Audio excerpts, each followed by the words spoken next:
Hello friends, once again you all are welcome to the world of physics by K.H. Gohil.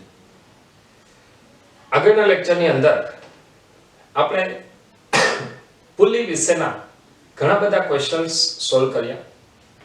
ફરી પાછા હવે પછીના બે lecture કે જેની અંદર આપણે આજના લેક્ચરમાં ન્યૂટનની ગતિનો ત્રીજો નિયમ અને એના પછીના લેક્ચરની અંદર વેગમાનનું સંરક્ષણ કે જે બે પોઈન્ટ તમને ટેક્સ્ટબુકની અંદર ખૂબ જ ટૂંકમાં આપેલા છે એ બે પોઈન્ટનો આપણે થોડો એવો અભ્યાસ કરીશું. તેના ઉપરથી ક્વેશ્ચન કયા પ્રકારના પૂછાય એ ક્વેશ્ચનના કન્સેપ્ટ જોઈશું અને આવા બે નાના નાના લેક્ચર પૂર્ણ કરીશું. ત્યાર પછી ફરીથી નવા સરપ્રાઇઝિંગ લેક્ચર તમને આપવામાં આવશે. તો આજના લેક્ચરની આપણે શરૂઆત કરીએ. આજનો લેક્ચર છે ન્યૂટનનો ગતિનો ત્રીજો નિયમ. મિત્રો, ન્યૂટનની ગતિનો ત્રીજો નિયમ એ સામાન્ય રીતે માત્ર એક વાક્ય પૂરતો જ સીમિત રહેલો નિયમ છે.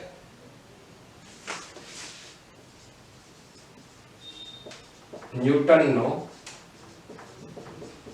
ગતિનો ત્રીજો નિયમ. ઘણી બધી વખત આ નિયમને માત્ર એક વાક્ય કહી અને એને ત્યાં ને ત્યાં જ પૂર્ણ કરી નાખવામાં આવે છે. ખરેખર આવું નથી. આ નિયમને જો તમે સમજવાનો પ્રયત્ન કરશો તો એના ઉપરથી તમને ઘણા બધા મુદ્દાઓ નવા જાણવા મળશે. હવે એ મુદ્દાઓ માટે આપણે જોઈએ. સૌથી પહેલા તો ન્યૂટનનો ગતિનો ત્રીજો નિયમ શું છે? તો નિયમનું કંઈક સ્ટેટમેન્ટ આવું છે: ક્રિયાબળ અને પ્રતિક્રિયાબળ, ક્રિયાબળ અને પ્રતિક્રિયાબળ સમાન મૂલ્યના અને પરસ્પર વિરુદ્ધ દિશામાં હોય છે. ઘણી વખત ક્રિયાબળ અને પ્રતિક્રિયાબળને બદલે શબ્દ વપરાય છે આઘાત અને પ્રત્યાઘાત.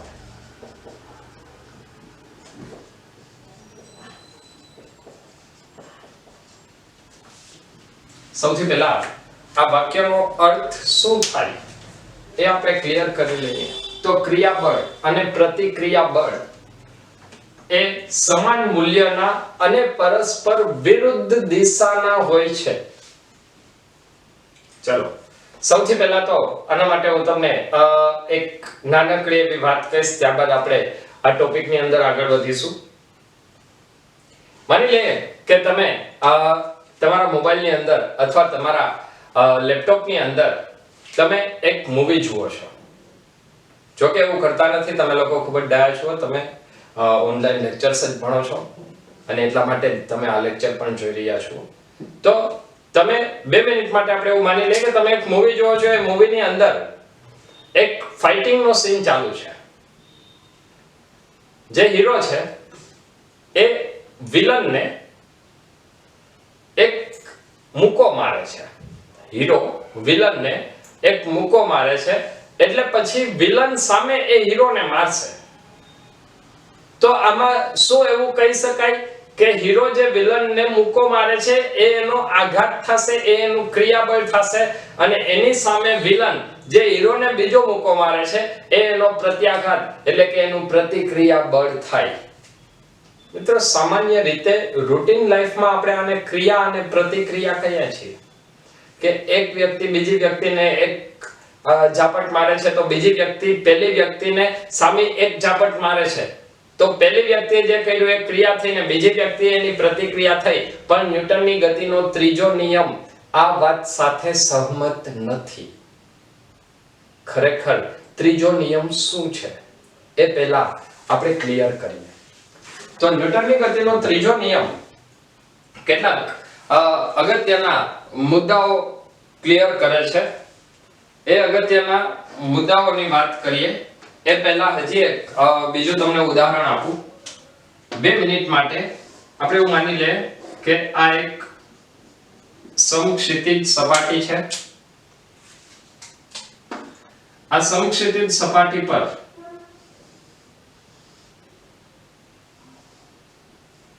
એક બ્લોક રહેલો છે. હવે અહીંયા બે બળો લાગશે. પહેલું બળ આવશે ગુરુત્વાકર્ષણ બળ, જે બ્લોક સપાટી ઉપર લગાડે છે. જો બ્લોકનું દળ સ્મોલ m જેટલું લઈએ તો ગુરુત્વાકર્ષણ બળ બ્લોક સપાટી ઉપર લગાડે છે. અને બીજું બળ આવશે લંબ બળ, જે સપાટી બ્લોક પર લગાડે છે. અને જો આ પદાર્થ સપાટી ઉપર સ્થિર રહેતો હોય તો આનો મતલબ એવો થાય કે n mg, પદાર્થ સંતુલનમાં હોય તો n mg.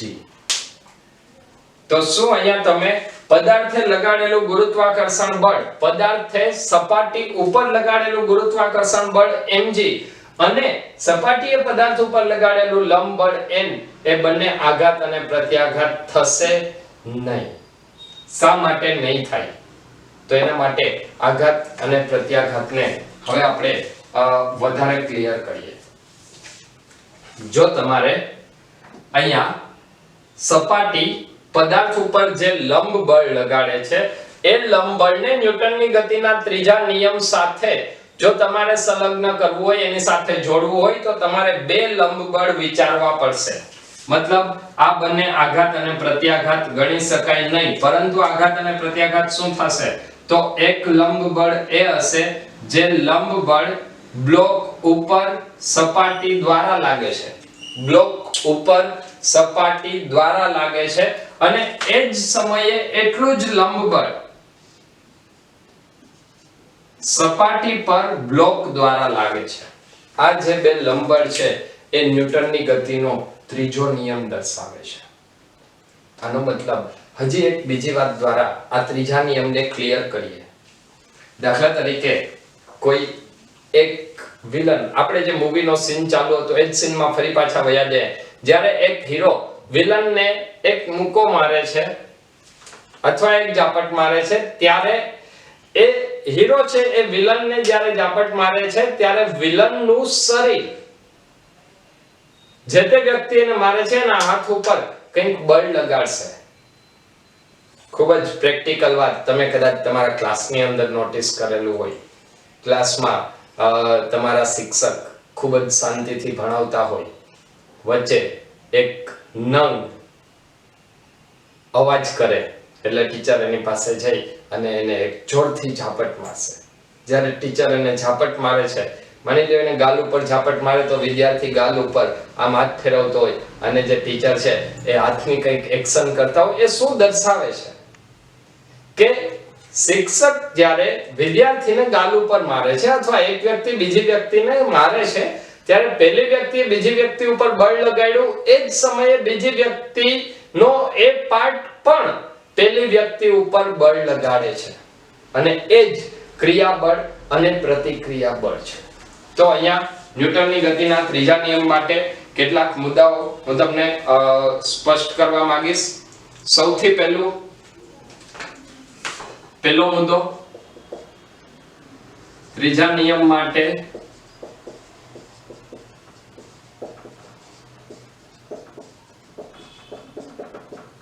ધ્યાનમાં રાખવાની બાબતો. એની અંદર સૌથી પહેલો મુદ્દો આવશે ક્રિયાબળ અને પ્રતિક્રિયા બળ.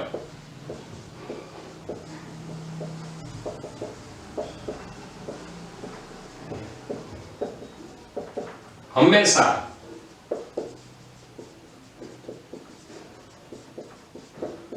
બે અલગ અલગ પદાર્થો પર જ લાગે છે. ક્રિયાબળ અને પ્રતિક્રિયા બળ તો જ ઉદ્ભવશે જ્યારે ત્યાં બે પદાર્થો હોય. અહીંયા એક બ્લોક અને એક સપાટી હતા એટલે ત્યાં ક્રિયાબળ અને પ્રતિક્રિયા બળ વ્યાખ્યાયિત થયું.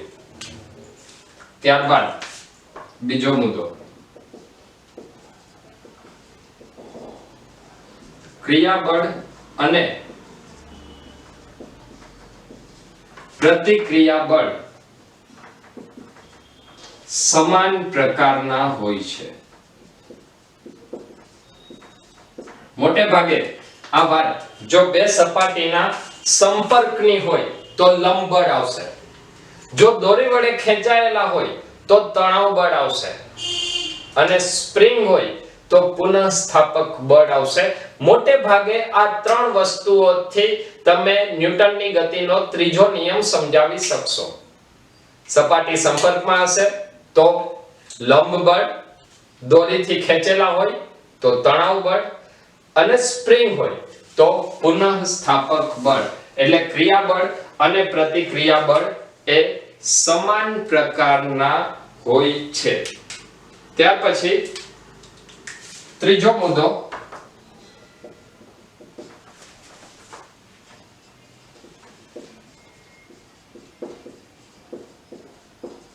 બંને બળો હંમેશા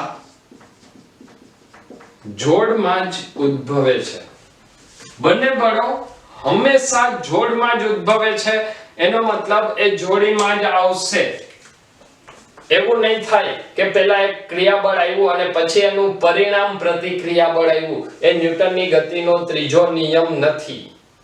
ન્યૂટનની ગતિનો ત્રીજો નિયમ એમ કહે છે કે જ્યારે ક્રિયાબળ ઉત્પન્ન થયું ત્યારે જ પ્રતિક્રિયા બળ ઉત્પન્ન થાય છે. મતલબ કોઈ પણને તમે એક્શન અને કોઈ પણને રિએક્શન કહી શકો છો, કોઈ પણને ક્રિયાબળ અને કોઈ પણને પ્રતિક્રિયા બળ કહી શકાય. બંને જોડમાં જ ઉદ્ભવે. આનો મતલબ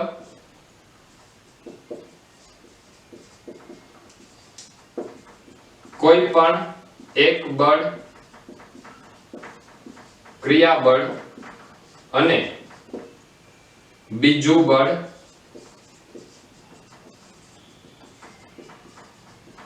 પ્રતિક્રિયા બળ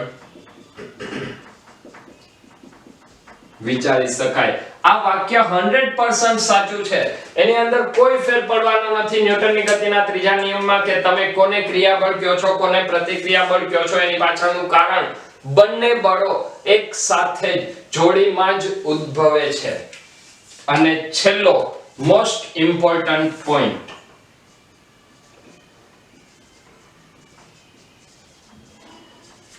ક્રિયાબળ અને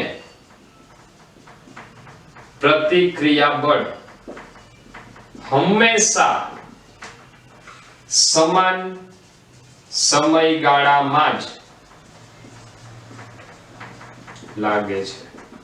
આનો મતલબ એવો થાય કે ક્રિયાબળ જો 2 સેકન્ડ સુધી અસર કરતું હોય તો પ્રતિક્રિયા બળ પણ 2 સેકન્ડ સુધી જ લાગશે. ક્યારે પણ એ વાત શક્ય નહીં બને કે જ્યારે ક્રિયાબળ 2 સેકન્ડ હોય ને પ્રતિક્રિયા બળ 1.5 સેકન્ડ કે 3 સેકન્ડ સુધી લાગુ પડતું હોય.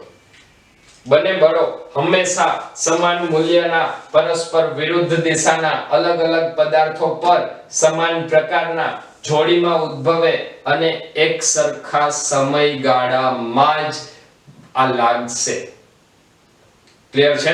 તો આ ન્યૂટનની ગતિના ત્રીજા નિયમ માટેના થોડાક બેઝિક વિચારો આપણે ક્લિયર કર્યા. હવે પછી આપણે જે વાત કરવાના છીએ એ જોઈશું કે ન્યૂટનની ગતિના ત્રીજા નિયમનો ઉપયોગ કરી અને કેવા પ્રકારના ક્વેશ્ચન્સ પૂછી શકાય.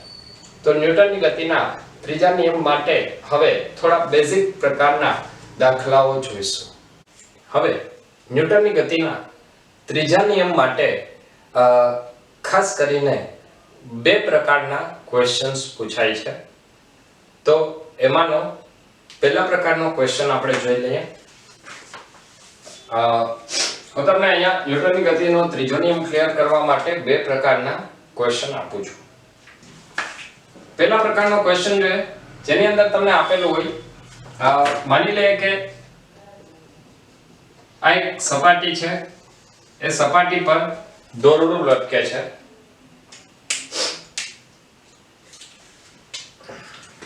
દોરડામાં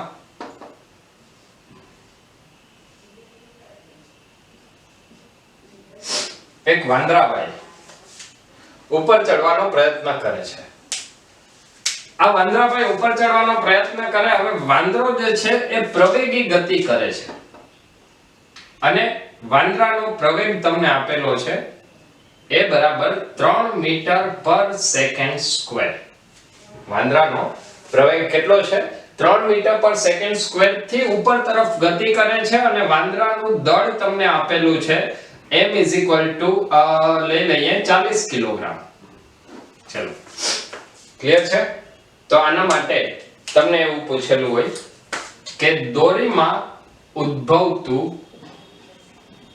તણાવ બળ શોધો. દોરીમાં કેટલું તણાવ બળ ઉદ્ભવે? જો આ દોરીમાં ઉદ્ભવતું તણાવ બળ શોધવું હોય તો સૌથી પહેલા આપણે અહીંયા વાંદરા માટે ફ્રી બોડી ડાયાગ્રામ ડ્રો કરવો પડશે. ફ્રી બોડી ડાયાગ્રામ આપણે દોરવો પડશે અને એના ઉપરથી આપણે સોલ્વ કરી શકશું. ચલો માની લઈએ કે અહીંયા વાંદરાભાઈ છે. સૌથી પહેલું બળ કયું આવશે? તો સૌથી પહેલું બળ એ ગુરુત્વાકર્ષણ બળ આવે જે હંમેશા નીચે તરફ હોય, પૃથ્વીના કેન્દ્ર તરફ. એ કેટલું આવે? mg જેટલું. ત્યારબાદ ઉપર તરફ એક બળ લાગશે ને એ બળ કયું? તો વાંદરો જ્યારે ઉપર ચડવાનો પ્રયત્ન કરે છે ત્યારે દોરડાને પકડે છે અને દોરડું એ વાંદરાને નીચે તરફ પડતો અટકાવે છે, મતલબ એને ઉપર ખેંચે છે. તો વાંદરા દ્વારા દોરી ઉપર તણાવ બળ લાગશે અને આ તણાવ બળને હું દર્શાવું છું T વડે. ચલો આટલું ક્લિયર છે? હવે આપણે વાત કરીએ કે વાંદરો ઉપર તરફ પ્રવેગી ગતિ કરે છે. જો વાંદરો ઉપર તરફ પ્રવેગી ગતિ કરતો હોય તો આનો મતલબ એવો થાય કે એ ઉપર તરફ પ્રવેગી ગતિ કરે તો વાંદરો ચોખ્ખું બળ કેટલું લગાડશે? m a જેટલું. ચોખ્ખું બળ કેટલું?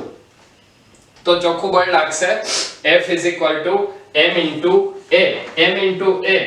તો આ F net જો આપણને મળી જાય તો એ F net શું હશે? તો F net કઈ તરફ છે? ઉપર તરફ. ઉપર તરફ કયું બળ છે? તણાવ બળ. તો તણાવ બળ મોટું હોય, ગુરુત્વાકર્ષણ બળ તણાવ બળ કરતા નાનું હોય.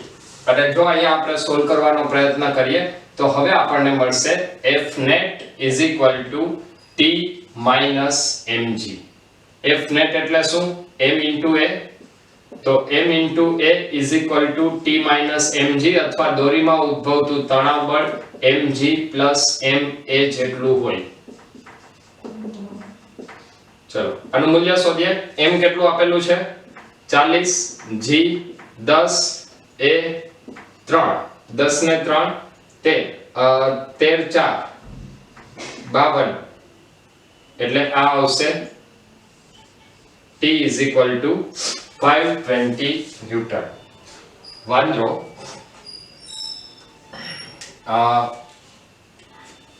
કેટલું બળ અનુભવશે? દોરીમાં તણાવ બળ કેટલું અનુભવાશે? 520 ન્યૂટન નું તણાવ બળ અનુભવાશે. ચલો આનું પહેલા ક્લિયર છે? હવે આના ઉપરથી જ બીજો તમને એક ક્વેશ્ચન એવું પૂછાય કે તમને એવું આપેલું હોય કે આ જે દોરી છે એ દોરીનો બ્રેકિંગ પોઈન્ટ મતલબ એનું મહત્તમ તણાવ બળ સહન કરવાની ક્ષમતા. આ ક્વેશ્ચન નંબર 1 હતો. ક્વેશ્ચન નંબર 1 ની અંદર જ આપણે એમાંથી એક બીજો ક્વેશ્ચન બનાવીએ તો એ આવશે દોરીનો બ્રેકિંગ પોઈન્ટ અથવા એને બ્રેકિંગ પ્રતિબળ પણ કહેવાય. માની લઈએ કે બ્રેકિંગ પ્રતિબળ તમને આપેલું છે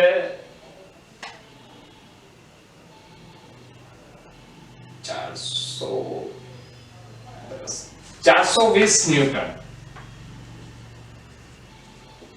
બ્રેકિંગ પ્રતિબળ તમને આપેલું છે 420 ન્યૂટન. ક્લિયર? અથવા તો અહીંયા આપણે જે જવાબ લખેલો છે જે જવાબમાંથી હું લખી નાખું છું. બ્રેકિંગ પ્રતિબળ આપણે લઈ લઈએ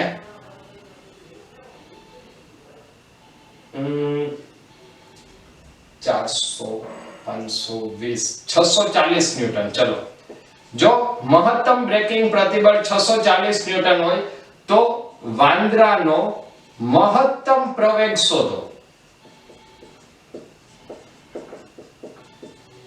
મતલબ વાંદરો કેટલા મહત્તમ પ્રવેગથી ઉપર ચડી શકશે કે જેથી દોરડું તૂટશે નહીં. દોરડું ન તૂટવા માટેનો મહત્તમ પ્રવેગ શોધો. તો એના માટે હવે આપણે શું શોધવાનું છે? એનો પ્રવેગ શોધવાનો છે. તો ફરી પાછું અહીંયા આપણે સમીકરણ આજ લગાડશું. સમીકરણ શું આવશે? t m g a. હવે બ્રેકિંગ પોઈન્ટ આપણને આપેલું છે એ આવશે t મેક્સિમમ, મહત્તમ તણાવ બળ. તો અહીંયા પ્રવેગ પણ કેવો હશે? મહત્તમ, કારણ કે g તો અચળ છે. તો બ્રેકિંગ પોઈન્ટ કેટલું આપેલું છે? t maximum 640. m કેટલું આપેલું છે? m તમને આપેલું છે 40 * 10 + a મેક્સિમમ. 10 10 બે કેન્સલ થઈ જશે. 16 4 64. તો a મેક્સિમમ કેટલું આવશે? 16 - 10. મતલબ વાંદરાભાઈ મહત્તમ કેટલા પ્રવેગથી આ દોરડા ઉપર ચડી શકે કે જેથી દોરડું તૂટે નહીં? મહત્તમ 6 મીટર/સેકન્ડ². ક્લિયર છે? આનો મતલબ એવો થાય કે જો વાંદરો 5 મીટર/સેકન્ડ² ના પ્રવેગથી ઉપર ચડવાનો પ્રયત્ન કરશે તો ચડી શકશે. 6 મીટર/સેકન્ડ² ના પ્રવેગથી ઉપર ચડવાનો પ્રયત્ન કરશે તો ચડી શકશે, પરંતુ દોરડું તૂટવાની અણી ઉપર હશે, તૂટશે નહીં. આ વાત ખાસ ધ્યાનમાં રાખજો. જો એનો પ્રવેગ 6 કરતા સેજ પણ વધ્યો તો દોરડું તૂટશે. મતલબ આના ઉપરથી એવો ક્વેશ્ચન પૂછી શકાય કે શું વાંદરો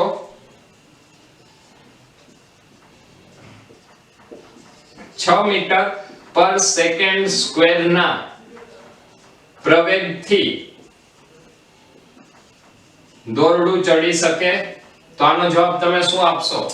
દોરડું ચડી શકશે કે દોરડું તૂટી જશે? મતલબ દોરડું તૂટશે કે નહીં? તો આનો જવાબ આવે હા, ચડી શકશે. અને ત્યારની સ્થિતિ શું હશે? તો ત્યારની સ્થિતિમાં દોરડું તૂટવાની તૈયારીમાં છે. જો થોડુંક પણ બળ વધારે લાગ્યું તો તરત જ દોરડું તૂટી જશે, પણ 6 મીટર/સેકન્ડ² ના પ્રવેગથી દોરડું તૂટશે નહીં. વાંદરો સેફલી ઉપર ગતિ કરી શકશે. ક્લિયર છે? તો આ પહેલા પ્રકારનો ક્વેશ્ચન હતો કે જેની અંદર કંઈક તમને આવો પ્રવેગી ગતિનો ક્વેશ્ચન પૂછી શકાય. હવે આપણે બીજા પ્રકારનો ન્યૂટનની ગતિના ત્રીજા નિયમ માટે બીજા એક પ્રકાર દ્વારા ન્યૂટનની ગતિનો ત્રીજો નિયમ સમજવાનો પ્રયત્ન કરીશું. હવે સામાન્ય રીતે જે બેઝિક લેવલનો જે ક્વેશ્ચન છે ન્યૂટનની ગતિના ત્રીજા નિયમ પરથી પૂછાતો એ ક્વેશ્ચન એક લિફ્ટનો ક્વેશ્ચન છે. લિફ્ટના ક્વેશ્ચનને ઘણી બધી અલગ રીતે પૂછી શકાય. સૌથી પહેલા તો એવી રીતે કે એક વ્યક્તિ એક લિફ્ટની અંદર ઊભું છે.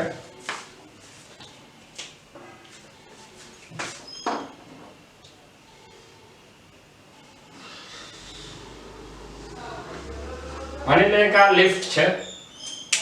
આ લિફ્ટની અંદર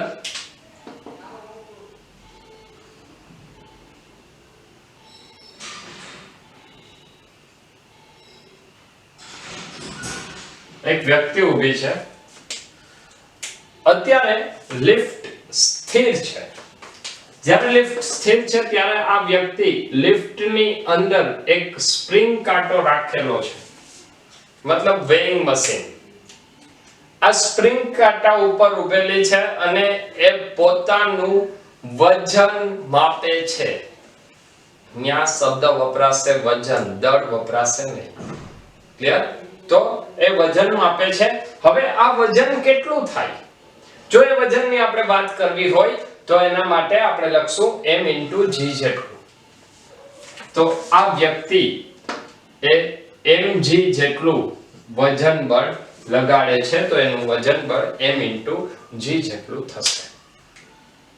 પરંતુ અલગ અલગ કિસ્સાઓમાં આ વજન બળ અલગ અલગ થશે. હવે એ કઈ રીતે થાય? તો એના માટે આપણે અલગ અલગ 4 શક્યતાઓ વિચારશું.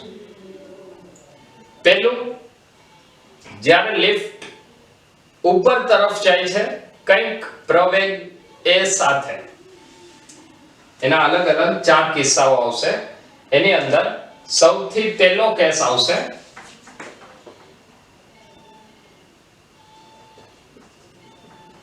લિફ્ટ ઉપર જાય છે કેટલા પ્રવેગથી a જેટલા પ્રવેગથી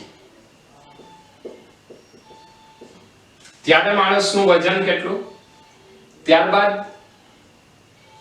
પહેલો કિસ્સો આવશે લિફ્ટ સંતુલનમાં છે જે આપણે ઓલરેડી વાત કરી લીધી છે હવે લિફ્ટ ઉપર જાય a જેટલા પ્રવેગથી ત્યાર પછી આવશે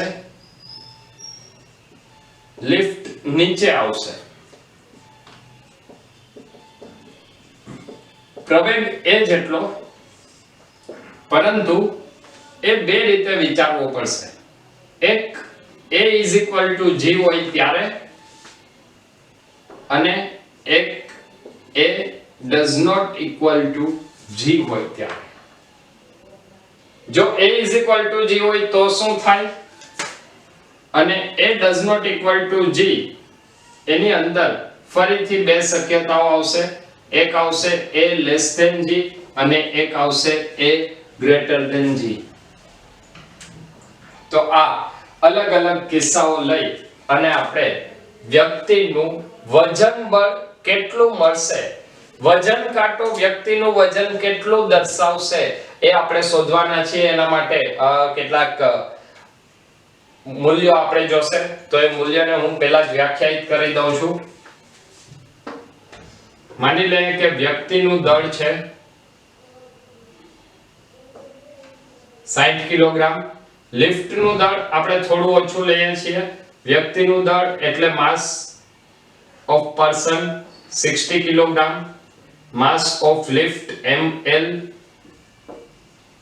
30 કિલોગ્રામ ક્લિયર હવે જ્યારે લિફ્ટ ઉપર જાય છે તો લિફ્ટ જ્યારે ઉપર જાય ત્યારે વજન કેટલું અનુભવાશે હવે લિફ્ટ જ્યારે એ પ્રવેગથી ઉપર જાય છે ત્યારે વ્યક્તિને વજન કેટલું અનુભવાશે તો વ્યક્તિનું જે વજન છે એ ક્યાં આવશે વજન કાંટા ઉપર તો વજન કાંટા ઉપર કેટલું વજન બળ લાગશે એની આપણે વાત કરવાની છે જો આપણે એની વાત કરવાની હોય તો વજન કાંટા માટે લંબ બળ તો વજન કાંટા ઉપર લંબ બળ કઈ દિશામાં આવશે ઉપર તરફ તો અહીંયા આપણે લઈએ સૌથી પહેલી સ્થિતિનું વર્ણન કરીએ કે જ્યારે લિફ્ટ a જેટલા પ્રવેગથી ઉપર તરફ જાય છે તો આ વજન એ વજન કાંટો માપે છે તો એના માટે સૌથી પહેલા આવશે લંબ બળ ઉપર તરફ લંબ બળ કઈ તરફ લાગશે ઉપર તરફ ત્યાર પછી ગુરુત્વાકર્ષણ બળ કઈ બાજુ છે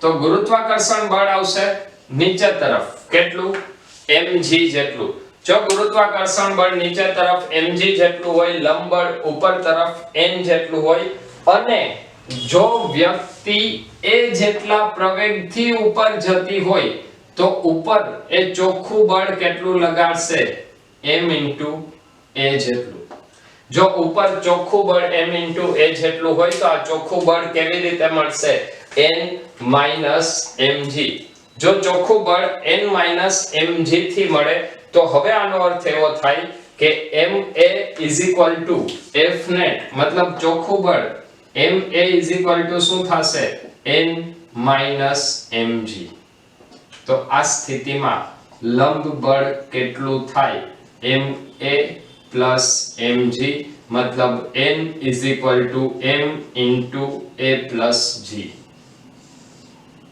આ સ્થિતિનું પરિણામ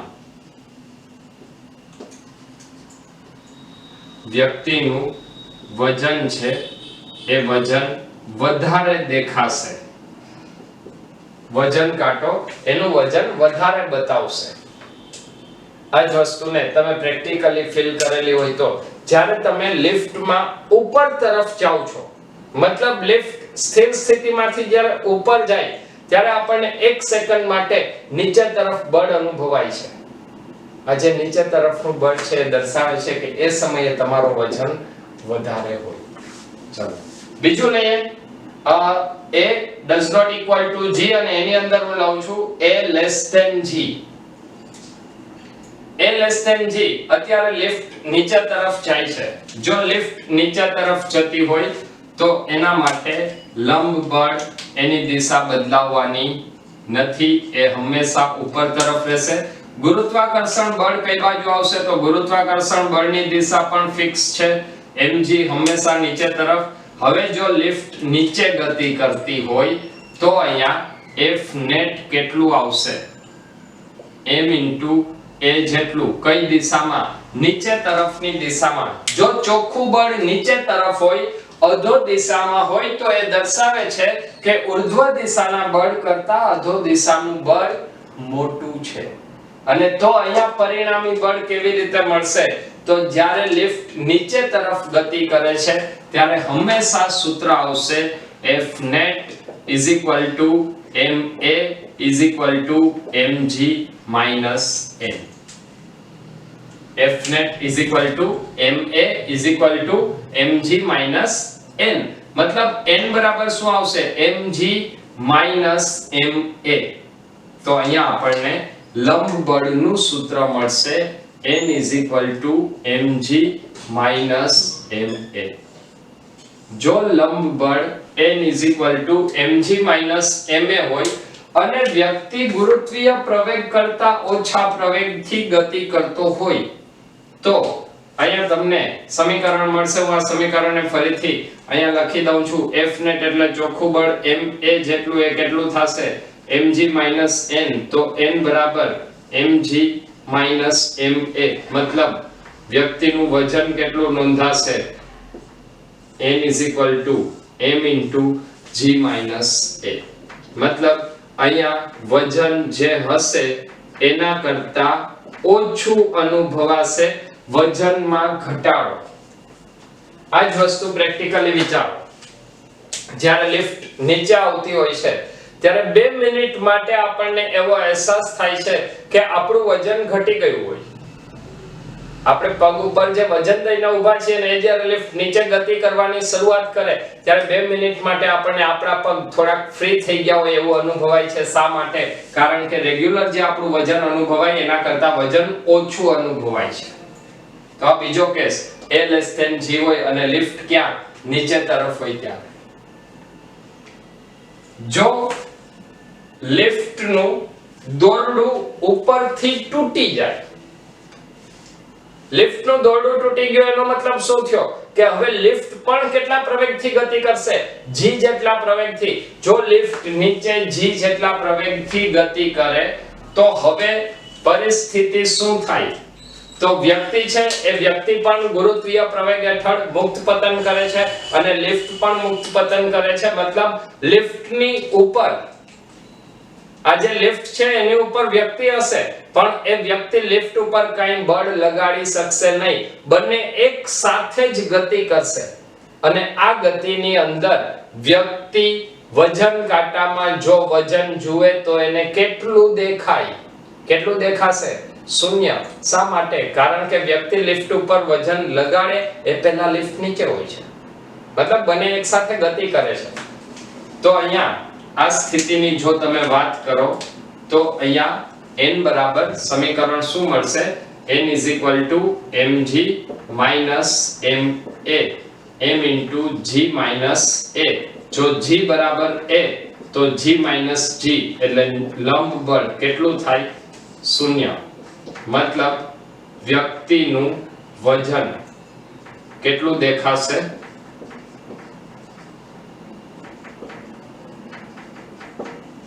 એને પોતાનું વજન કઈ છે જ નહીં એવું ફીલ થશે વજન કાંટા. બરાબર? ચલો હવે લઈએ જો પ્રવેગ મોટો હોય. જો પ્રવેગ મોટો હોય મતલબ એનું મૂલ્ય મોટું હોય તો આ જ સમીકરણ પાછું લાગશે. સમીકરણની અંદર આવશે n mg minus ma m g minus a. તો અહીંયા n નું મૂલ્ય કેટલું? તો n નું મૂલ્ય ફરીથી અહીંયા તમને કહી દઉં હંમેશા શૂન્ય આવશે. આ વાત ધ્યાનમાં રાખજો. આની પાછળનું કારણ શું? શા માટે શૂન્ય આવે? એની પાછળનું કારણ એવું છે કે લંબ બળ એ સંપર્ક બળ છે અને લંબ બળ ક્યારેય પણ ઋણ હોઈ શકે નહીં. લંબ બળ હંમેશા ધન અથવા શૂન્ય જ હોય. લંબ બળ ક્યારેય પણ ઋણ હોઈ શકે નહીં. તો આ અલગ અલગ પ્રવેગ માટેની લિફ્ટની અંદર જ્યારે વ્યક્તિ હોય અને લિફ્ટ સ્થિર હોય અથવા લિફ્ટ ઉપર ગતિ કરતી હોય કે નીચે આવતી હોય એના માટેના અલગ અલગ કિસ્સાઓ અને એનો જવાબ કેવી રીતે ગોતવો એના માટેના સૂત્ર આપણે મેળવા. હવે એક થોડોક આનાથી એક સ્ટેપ વધારાનો ક્વેશ્ચન્સ આપણે જોઈ અને આજનો લેક્ચર અહીં પૂર્ણ કરીશું. ફરીથી ન્યૂટનની ગતિના ત્રીજા નિયમ માટેનો ત્રીજો નિયમ વધારે ક્લિયર કરવા માટે એક છેલ્લો ક્વેશ્ચન આપી અને આજનો લેક્ચર આપણે અહીં પૂર્ણ કરીશું. ક્વેશ્ચન સેમ કન્સેપ્ટ ઉપર પણ કંઈક અલગ રીતનો છે. 2 મિનિટ માટે આપણે એવું માની લઈએ કે આ લિફ્ટ છે અને લિફ્ટ નું દળ છે 30 કિલોગ્રામ. ક્લિયર? આ લિફ્ટ છે, લિફ્ટ નું દળ કેટલું છે? 30 કિલોગ્રામ. આ લિફ્ટ ની અંદર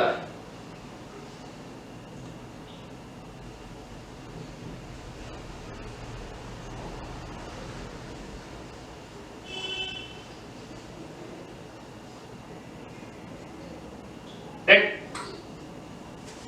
પહેલવાન ભાઈ ઊભા છે. આ પહેલવાને એક દોરડું પકડેલું છે, પરંતુ એક દોરડું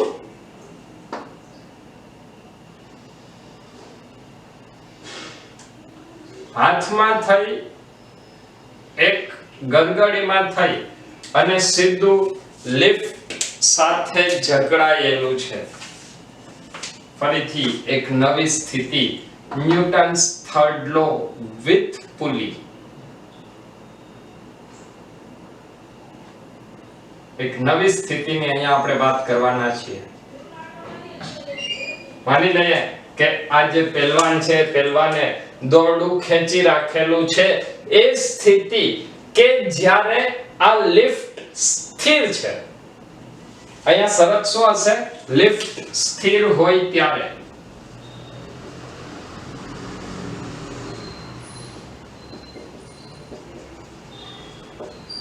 આના ઉપરથી તમને બે ક્વેશ્ચન પૂછી શકાય. એક, દોરીનું તણાવ બળ કેટલું હોય?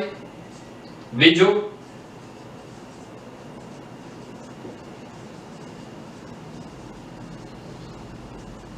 વ્યક્તિનું વજન બળ કેટલું અનુભવાશે? મતલબ વ્યક્તિને પોતાનું વજન કેટલું અનુભવાશે? ચલો, આ લિફ્ટ છે એનું દળ છે 30 કિલોગ્રામ અને આ જે પહેલવાન ભાઈ છે એનું આપણે દળ લઈ લઈએ 60 કિલોગ્રામ. ક્લિયર? અત્યારે લિફ્ટ સંતુલિત અવસ્થામાં છે. તો અહીંયા આપણે બે વસ્તુની ચર્ચા કરવી પડશે. બે ફ્રી બોડી ડાયાગ્રામ ડ્રો કરવા પડશે. પહેલો ફ્રી બોડી ડાયાગ્રામ આવશે માણસ માટેનો. તો સૌથી પહેલા તો જે લિફ્ટ છે એ લિફ્ટ માણસ ઉપર લંબબળ લગાડે છે ને એ લંબબળ કઈ દિશામાં? ઉપર તરફની દિશામાં. એટલે સૌથી પહેલા આપણે લંબબળ દોરશું. જે લંબબળ એ લિફ્ટ માણસ ઉપર લગાડે છે એને હું દર્શાવું છું n વડે. ત્યારબાદ આ વ્યક્તિએ દોરી ખેંચેલી છે. વ્યક્તિએ દોરી ખેંચેલી છે મતલબ દોરી વ્યક્તિને કઈ તરફ ખેંચે છે? ઉપર તરફ. તો હજી એક બળ આવશે, એ આવશે નોર્મલ તણાવ બળ, ટેન્શન ફોર્સ T. અને ત્રીજું એક બળ કોઈ દિવસ પણ ભૂલાય નહીં એવું કયું બળ આવશે? mg. હવે તમને અહીંયા શરત શું આપેલી છે? તો તમને શરત આપેલી છે કે લિફ્ટ જ્યારે સ્થિર હોય, લિફ્ટ સ્થિર એનો મતલબ કે બંને બળો સંતુલનમાં છે. બંને બળો એટલે સિગ્મા F પોઝિટિવ y અને સિગ્મા f નેગેટિવ y બંને સમાન હોય. એ બંને સમાન હોય તો એનો અર્થ શું થાય? આના ઉપરથી આપણને એક સમીકરણ મળશે t + n = mg. t + n = mg. અને આ આપણે ફ્રી બોડી ડાયાગ્રામ કેના માટે દોરેલો છે? વ્યક્તિ માટે. હવે જો આવો જ એક ફ્રી બોડી ડાયાગ્રામ આપણે લિફ્ટ માટે દોરીએ તો લિફ્ટ માટે સ્થિતિ શું હશે? તો સૌથી પહેલા તો માણસ છે એ લિફ્ટ ઉપર લંબ બળ લગાડે છે. તો માણસ લિફ્ટ ઉપર લંબ બળ કઈ દિશામાં લગાડશે? નીચે તરફ. એટલે સૌથી પહેલી વાત આવશે અહીંયા લંબ બળ નીચે તરફ આવશે. ત્યારબાદ લિફ્ટ છે એ લિફ્ટ દોરડાથી ઉપર તરફ ખેંચાયેલી છે. તો તણાવ બળ ક્યાં આવશે? તણાવ બળ આવશે ઉપર તરફ. અને ગુરુત્વાકર્ષણ બળ હંમેશા નીચે તરફ આવશે. તો અહીંયા ગુરુત્વાકર્ષણ બળ છે એ ગુરુત્વાકર્ષણ બળ આવશે નીચે તરફ. આવશે ml અને અહીંયા આવશે mp. ચલો ક્લિયર છે આટલું? તો આના ઉપરથી જો આપણે સમીકરણ લખીએ તો એ સમીકરણ શું બનશે? ફરીથી લિફ્ટ પણ સંતુલનમાં છે અને વ્યક્તિ પણ સંતુલનમાં છે. તો અહીંયા આવશે t = n + ml * g. t = n + ml * g. અથવા અહીંયા સમીકરણ બનશે t - n = mlg. ચાલો હવે આના ઉપરથી આપણી પાસે બે સમીકરણ છે. જો આ બંને સમીકરણનો આપણે સરવાળો કરશું તો આપણને પરિણામ લંબ બળ મળશે. એ લંબ બળ કેવી રીતે મળે એ આપણે જોઈ લે. તો સૌથી પહેલા બંનેનો સરવાળો કરીએ એટલે t + n = mp * g અને t - n = ml * g. nn બે ઉડી જશે તો અહીંયા આવશે 2t = mp + ml * g. ચલો તો t બરાબર શું થશે? mp. વ્યક્તિનું દળ કેટલું છે? 60 કિલોગ્રામ. લિફ્ટનું દળ 30 કિલોગ્રામ. g 10 અને આ 2 2 જે ગુણાકારમાં હતા એ સામે જાય તો ભાગાકારમાં અહીંયા આવશે 2 5 10. 60 ને 30 90 90 × 5 એટલે t આવશે 450 ન્યૂટન. તણાવ બળ કેટલું આવશે? 450 ન્યૂટન. તણાવ બળ 450 ન્યૂટન મળ્યું. હવે આપણે લંબ બળ શોધવું છે.